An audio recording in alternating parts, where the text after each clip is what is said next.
Here we go! Welcome to the epic battery drain test comparison between the best of Apple, best of Samsung, and the best of Google. The iPhone 16 Pro Max packs the new A18 Pro chip based on a second generation 3nm architecture, along with the largest battery size that we have seen inside the iPhone. Still not as much as we have inside the Pixel or the Galaxy S24 Ultra, but let's see if it can actually defeat these two giants or not. Before we get into this, a big thanks to Charge for making this video possible. It's time to upgrade your charging game with the coolest looking magnetic power bank on this planet. The new Charge Carbon Max series is here that does magnetic wireless charging, fast wired charging, and can do both wired and wireless charging at the same time to allow charging of multiple devices. What makes it super special is its carbon fiber body, making it ultra light and thin. It's got strong magnetic attachment and a clean LED battery indicator. It comes in two flavors, 5000 or 10,000 mAh options. You can use this with any device as long as it supports wireless charging. So don't miss out. Charge is always running some amazing discounts on their website, so click the link in the description or pinned comment and have fun. Alrighty, sit back, relax, and let's get right into it. As always,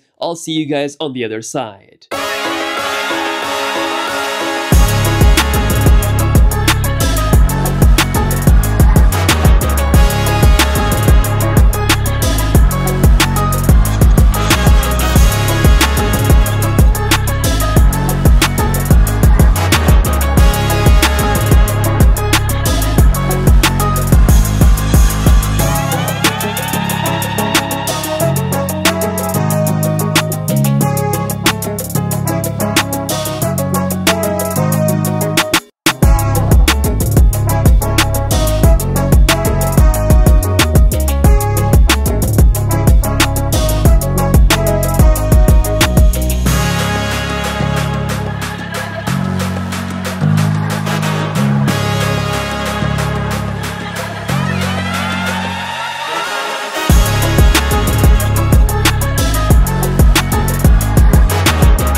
And we are done. What a performance from all three phones. They all did incredibly well, but then again, there is a winner, and that is the iPhone 16 Pro Max securing the first position with 11 hours 31 minutes of time, comfortably defeating the Galaxy S24 Ultra's 10 hour 15 minute time. And then not so far behind, we have the Google Pixel 9 Pro XL coming at 10 hours and 10 minutes. Like I said, all three phones performed incredible, but Apple has showed that there are levels to this game. Incredible performance thanks to the new efficiency gains from the Apple A18 Pro chip. I'm gonna end this video by saying we all deserve to have someone hold us the way iPhone holds the last 1% of the battery. I mean, that last percentage was going on for quite some time, but there you go. This is the battery comparison between three of the best flagship phones on the market. Let me know your thoughts in the comment section below. Don't forget to check out Charge,